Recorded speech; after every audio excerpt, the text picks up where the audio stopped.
California companies interested in entering or expanding in China, or Chinese companies seeking investment opportunities in California, was the focus of Governor Brown's recent trade mission to China. Will the governor's efforts mean more exports to China and more Chinese investment in California?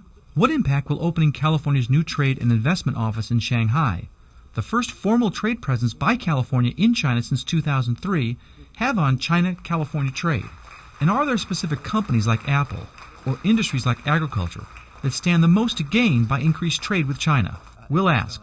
John Grubb, Chief of Staff of the Bay Area Council, a business-sponsored public policy advocacy organization whose membership includes the 275 largest employers in the Bay Area. Allan Zaremberg, CEO of the California Chamber of Commerce, whose mission includes international engagement to enhance the California economy on behalf of its more than 13,000 business members, and John Myers, political news editor for News 10 in Sacramento, who accompanied the governor on the trip. Governor Brown's California Trade Mission. Cultivating economic growth? From Fresno, the Maddy Report, with Executive Director of the Maddy Institute, Mark Kepler. Welcome. Our guest is John Grubb, Chief of Staff of the Bay Area Council, the group that sponsored the governor's trade mission to China. Welcome to the Maddy Report. Thanks, Mark. Nice to be here. So, can you give our audience some numbers? How big is the trade between California and China? Well, right now it's about $14 billion a year, but it's growing quickly. It's already, they've surpassed Japan, they've surpassed Korea, and actually if you add in Hong Kong right now, which is technically part of China these days, it's actually our number 2 trading partner, and it continues to grow. So the country has an expanding middle class. It has, they have a desire for a lot of products that actually California sells. And so we expect a lot from this relationship. You know, I was reading that it's projected that trade between California and China is going to grow to $60 billion by 2020. So we're at $14 billion now. How is that estimate? What's that estimate based on? That trajectory seems pretty steep. Well, it's on the historical growth that we've seen. So there's a growth of about 12% per year, and that kind of growth will translate to about $60 billion at that point. And you can see the trends. China is moving so fast and growing so quickly. And again, their desire for our food products, the tech products, et cetera. I was going to ask you about that. Are there certain products that they're particularly interested in? Yeah. The biggest products right now are technology products. We actually send a bunch of waste product that's recycled in China that's there. It's also agricultural products, and then services. So architects, lawyers, management consultants. A lot of these people actually are creative class individuals that come from California. And they're opening offices in China to start to sell their service there. Well, you helped open an office in China, in Shanghai, after a 10-year hiatus. What is the impact you think that new trade office is going to have on China-California trade? Well, we're in a big competition with other states in the United States, and for a while California was out of the international trade game, at least on a government level. And so this office is supposed to grow jobs in California and grow investment. It's going to do that by bringing Chinese investment, Chinese companies to California, and then help California companies succeed, give them a leg up, help them with government connections, help them work through some of the, it's scary to go to a new country if you're in business. And so it's going to help both ways. So Chinese companies are scared to come to California, and California companies are scared to go to China. This office is supposed to help everybody out and help them with their deals. Well, this is going to be a public-private partnership between the state, your organization, the Bay Area Council, and some California companies. Yeah. The question is, though, who's going to be driving the agenda here? Well, it's a true partnership. It's a public-private partnership, which is one of the innovations that California is bringing to this. And so it's going to have the governor and the governor's office are playing already a very strong hand. They're going to help pick who the employees are and set the direction for it and hold everybody accountable, as well as the legislature. Then we have a board of advisors, and they're also investors, so they have a stake in this, who are business leaders who know the California-China trade relationship. And what's great about that is that the office, its focus, China changes so quickly, these people know where it's going, and so they can help direct the office to focus on the right things. Yeah, I'm curious, why Shanghai and not Hong Kong or Beijing? Well, you got to go somewhere. So Shanghai was a great place to start. The Bay Area Council already had an office there, so it was easy to expand that office and be there. But it's also the business capital of China, Shanghai. It's clearly recognized as that. But we're going to be growing. The governor said when we were in Guangzhou, which is a city in southern China, a lot of manufacturing's down there, he said committed to another office there. We're looking at Beijing actually right now and other places. So we should have access to a lot of China. Now, there were a lot of deals that were announced while he was over there, 4 deals worth $300 million, and that follows a $1.5 billion deal that was also signed. What can you tell us about those deals? Well, they really covered a lot of the gamut of California. We have a very broad economy. So, of course, you had this $1.5 billion real estate investment. I actually wrote down some of these so I didn't forget them, but there's an electric bus assembly facility that's going to be in Southern California. There was an urban design deal. There was other real estate investments, particularly in biotech and high tech. There was a pollution cleanup deal that was signed. And then finally, a traffic management deal. We have a lot of traffic here in Los Angeles and then also in the Bay Area, and we've developed some expertise on that and some technology on that, and we're going to be exporting that now to China as well. So pretty interesting stuff. I'd also add, we did a survey of the delegates. There were about 93 delegates, 125 people total that were on the trip, 93 business delegates. We did a survey of them. 90% of them said that they found a deal while they were on the trip. Which is pretty phenomenal. It made the trip seem pretty successful. So that's a pretty good return on their investment then. Hopefully. They seem pretty happy with the trip, so yes. Well, that's great. Well, when we come back, we'll talk about what can be done to increase exports to China, as well as increase Chinese investment in California. That conversation in a moment. This is the Maddy Report.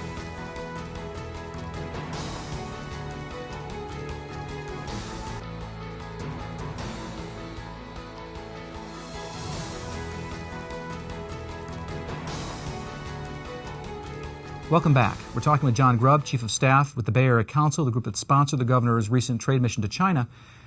We currently have a pretty significant trade imbalance with China. China sells a lot more to Californians than we do to the Chinese. And now the governor is touting China's role in helping us meet our carbon targets, things like batteries for electric cars, solar cells for solar panels, electric buses, things of that nature. It seems like a lot of money is going out to China, but not a lot of money is coming in. Is that going to make the trade imbalance worse? Well, China's economy is changing, and so it was one of its draws was inexpensive labor and a lot of in manufacturing and the ability to move product out and back here. But it's the country is developing a very healthy middle class, and then also they have some challenges in terms of pollution, and they have some targets for renewable energy, a whole bunch of different stuff that are products that we sell. So as they get an expanded middle class who can afford better agricultural products, they're going to be drawing on California agriculture. They're going to be drawing on California wine. As they look for solutions for environmental problems, both the products but then also the services and sort of the knowledge that people have is going to be exporting from California to China. And so we see that balance starting to shift. It's going to be a growing relationship, and then probably it's going to start to shift in our favor. Well, let's talk about some of the things that we do sell to the Chinese. The biggest one is computers and electronics. Yeah. Is there any concern about protecting intellectual property rights as we do more trade with China? Yeah, of course. So every country that you go into has its own challenges, right? And so in China, one of the challenges is intellectual property rights protection. And in every country that you go into, you need to develop a strategy. And so this trade office that we're opening can help with that. They have some advice, but we don't have a monopoly on that. And there's companies that can help with that. And so as long as you have a strategy to deal with intellectual property rights and how you're going to move them, then you're going to be fine. And so you just kind of have to adjust your way. But sometimes sharing intellectual property is a way to get access to the country. So it has a couple of sides to that coin. Kind of a trust but verify kind of thing. Sure. Let's talk about tourism. Major California industry. What's being done to increase tourism? So tourism is a booming industry. In Chinese tourists coming to California, it was about 1 million that were coming in 2011, and then by 2015 it's predicted to go to 2 million. So 4 years doubling, and this is China number, so it's going to continue to grow. When Chinese tourists come to California, they tend to spend about $6,000 per person. So this is... My understanding, that's about $1,000 more than the typical tourist in California. I believe that's true, but I don't know about the statistics, but I'll trust you on it. They're spending a lot of money here, and when Chinese tourists think about the United States, the images that they have in their mind are of the Golden Gate Bridge, of Napa, and of Disneyland. They're not thinking about the other landmarks across the United States. They're flying into LA, they're flying into San Francisco. Are they thinking about the 3 national parks in the San Joaquin Valley? Sure. Well, we need to work on that, and as a matter of fact, when we were there, they announced a $1 million advertising campaign to try and drum up more tourism, and a lot of the focus was on Yosemite and other national parks that are out there, and that's what the governor was passionate about. It seems like those kinds of jobs, tourism jobs, are kind of pretty good for semi- and unskilled workers, and that's where the hardcore unemployed in the San Joaquin Valley. Yeah, sure, of course. What about ag? Talking about kind of a valley issue here. $1.7 billion in agricultural exports to China in 2011. Almonds, pistachios, wine, walnuts, cotton. But there do appear to be some barriers to selling California commodities in China. For example, the Chinese prohibit rice from the United States. What are the biggest barriers to selling more California commodities in China? Well, so China has a domestic agricultural industry, and they've put up some tariffs to try and protect their industry. And so California, and actually the United States, is working to reduce those tariffs. We have some of our own, actually, to be fair. But everybody is trying to reduce that. A lot of California companies can still sell into China. They come in at a premium, but the desire for California products is so high that it's often not a problem. There are other ways. Some companies or agricultural businesses can sell to Hong Kong, and then importers are bringing it actually into China. And so that's sort of where you're going to see a lot of the growth going. What about attracting Chinese investment in California? How do we go about doing that? Yeah, there's a lot of money that's flowing out of China right now, and this is a big opportunity for us to miss. So we can't do that, which is part of the reason why we have this trade office. So those employees that are in China are going to be meeting with large-scale investors and presenting them with a portfolio of projects that they can invest in. They may invest in those, but it also just creatively helps them know where else they can invest in California, and they're there to help. And they can connect them to the government if they have challenges. And the governor, just in the budget, in the May revise, announced what will grow to $100 million investment fund to sort of help Chinese investors or other investors from other parts of the globe to come into California. So California is showing that they're serious about it, and hopefully we're going to win that money and come here versus Texas or other places. Okay, last question in the segment. How are we going to know if the governor's trade mission was a success, and do you think there's any takeaways the governor had going to China? Sure. So I think it's fair to declare it a success. It's an ongoing success. Hopefully it will grow. But the governor brought back $2 billion worth of deals. He signed some great agreements, government-to-government agreements, that are sort of umbrellas that we can operate under for a long time. And then there were a group of delegates that were on there, and as I mentioned previously, 90% of those delegates said that they got an additional deal out of it. So this is pretty successful. So to energize the governor in terms of his big infrastructure projects? This was probably one of the more fascinating things to see, is the governor just got so charged up. This happens to lots of people, so he's not alone, about what's going on in China. He rode on high-speed rail. He saw the cranes everywhere. He saw the pace of things that happened there. And so coming back to California, that kind of excitement hopefully will stay with the governor as we approach, the water project and lots of other construction projects and building things, so that California can continue to innovate and grow and stay, on the leading edge of the world. Okay, well, great. I want to thank John Grubb from the Bay Area Council for joining us. Up next, a conversation with the head of the California Chamber of Commerce. That conversation in a moment. This is the Maddy Report.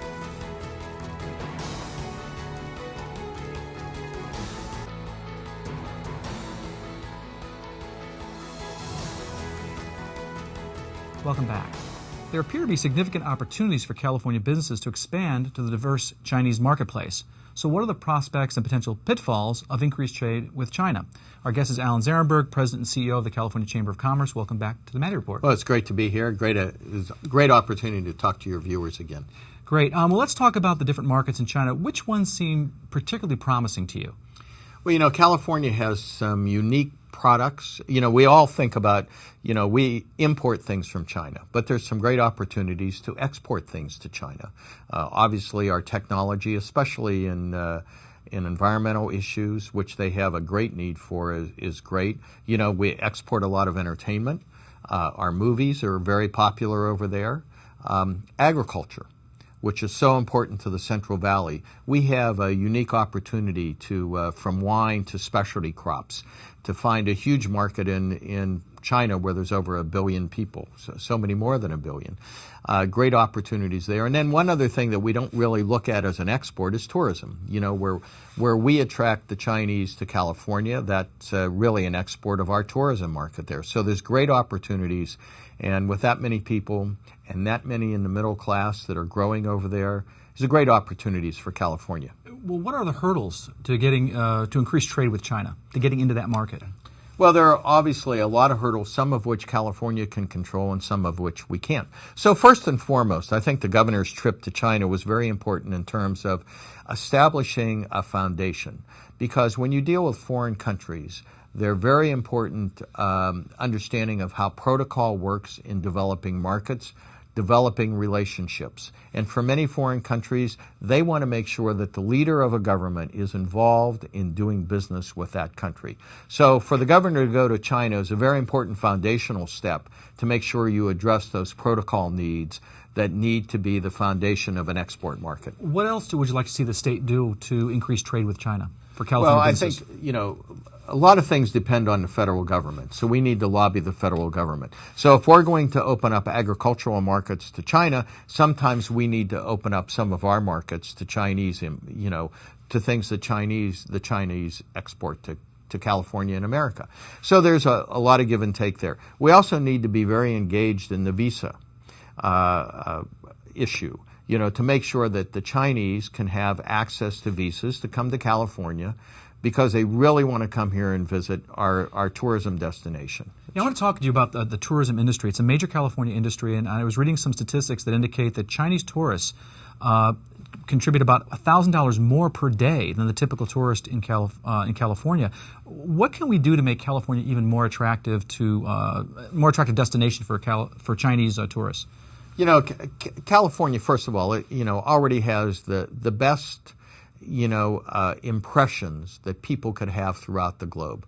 Whether it be our beaches or Yosemite, or Disneyland, or San Francisco. There are so many different attractions in California, and it's known worldwide. But I think what's important is over there you have to make sure you work with the government. You make sure they understand that California is opening up its arms to Chinese tourists to come here, and you have to make it easy for them. You have to work with the way they establish, trips to California and trade missions. When their states want to come over here, you have to accommodate them. What about increasing tourism in the San Joaquin Valley? A lot of people don't think about tourism in the San Joaquin Valley in the same sentence, but we have 3 national parks in close proximity.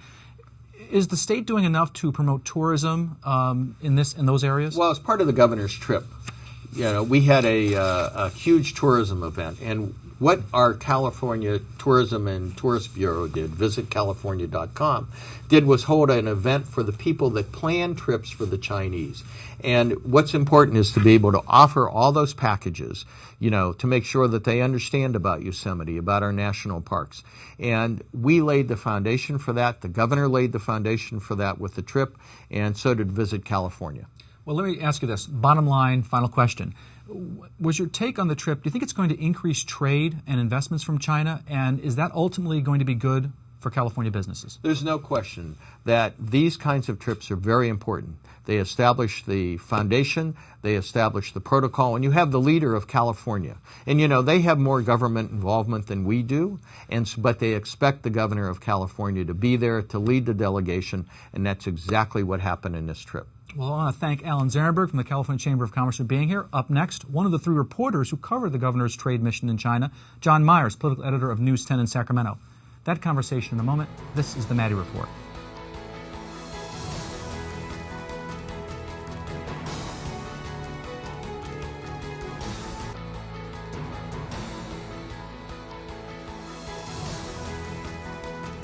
Welcome back. An unusually small and diligent group of intrepid reporters follow the governor on his trip to China, and one of them is with us today. John Myers, political editor for News 10. Welcome back to the Maddy Report. Thank you. Happy to be here. Well, the governor's agenda on the trip, did you get the sense that it was more of a photo op, or was it intentionally packed? Well, let's put it this way. Jerry Brown wasn't traipsing the Great Wall and stopping and smiling for photos. It was packed, and I do think it was intentionally stacked with a lot of things for a couple of reasons. The first one is keep in mind the history of trade offices of California. If you go back, it's now been 10 years since we've had an international trade office. They were closed for 2 reasons. One, the state was running short on money or out of money during the budget crisis, and the other one was the sense that they were political patronage deals, that they didn't really amount to a lot in terms of economic economic activity. And I think the governor wanted to show that this is going to be a different setup, and we can talk about how this is funded because it's different. But also, too, he wanted to show that he was serious about new ties between China and California. We have a long history. He wants a long future, I think. Yeah, it's interesting. This public-private partnership was really at the heart of the trip. It paid for part of the trip. They're helping pay for the office that's being opened in Shanghai. The question is, though, who's making the decisions here about the trade agenda? Is it a situation of he who has the gold makes the rules?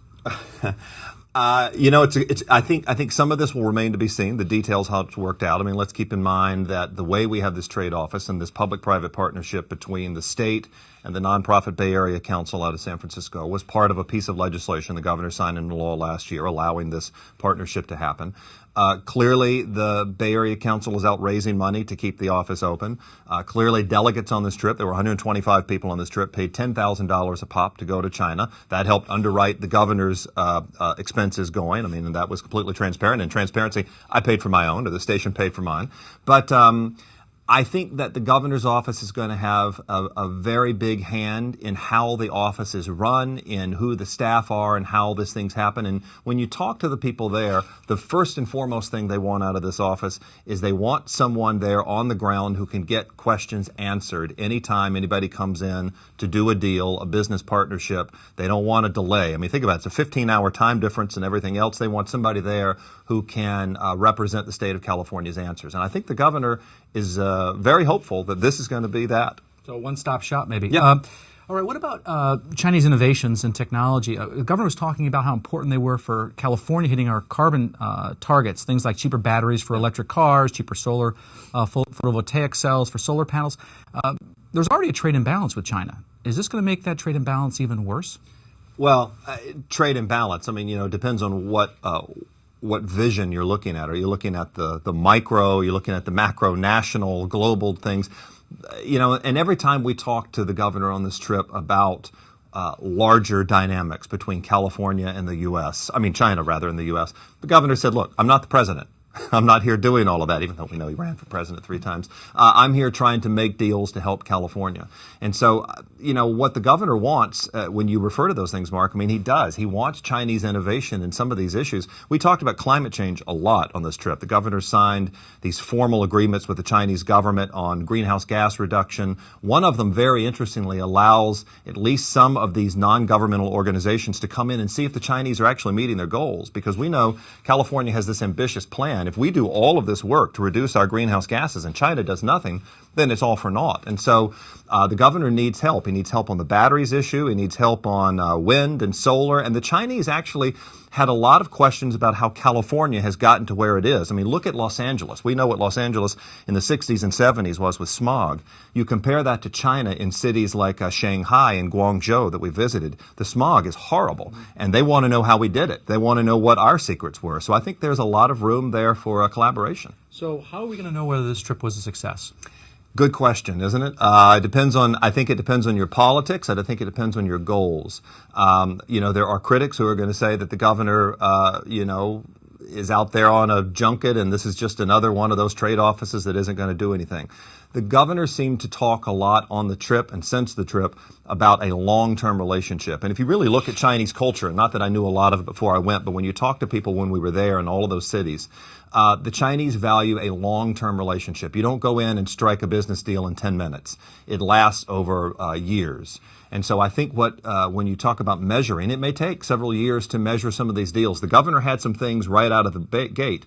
A deal in Oakland for development, a deal on an electric bus manufacturing plant in Southern California. But I think the rest of this is going to take some time. Well, I want to thank John Myers, political editor for News 10, for being here, as well as John Grubb from the Bay Area Council and Aaron Zaremberg, the CEO of the California Chamber of Commerce. If you want to stay up to date with state and local politics, you can sign up for our award-winning and free e-newsletter, The Maddy Daily, by logging on to our website at maddyinstitute.org. And now, another perspective. So Jerry Brown went to China, and what does it mean? Does it mean anything for the California, or is it just a nice vacation trip for the governor, paid for by a bunch of big business people? Well, maybe it's a little bit of both. Actually, Jerry has always had a fascination with Asia. One might recall that he went to Japan as governor in China. And after his governorship was ended, his first governorship, he went back to Japan for a while. He went to India. He's always been a little bit fascinated with Asia. And why? One might think, what's the fascination with Asia? Well, it's an important part of the world. It's certainly an exotic sort of place. But I think that there's another strain that goes through Jerry Brown's fascination with Asia, and that is there is a side of him that is kind of authoritarian. He likes the idea of discipline, of people marching to the orders and all that sort of thing. Maybe it comes out of his days as a Jesuit seminarian. So he kind of admires the idea that people are working together, they're disciplined, there's a lot of organization, although he himself is not terribly well organized. That showed up in his first governorship when he created the California Conservation Corps, the idea of working hard and being out there and laboring in the woods and laboring in the hills. Always been a fascinating thing for Jerry, and I think that's probably explains as much as anything why he's fascinated with Asia, both China, Japan, and all the other countries of Asia.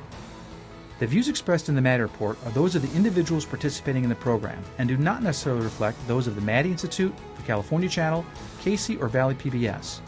If you'd like to share your thoughts about the points and opinions shared in the Maddy Report, visit our website at valleypbs.org/Maddy. This is Mark Kepler for the Maddy Report. Thanks for joining us.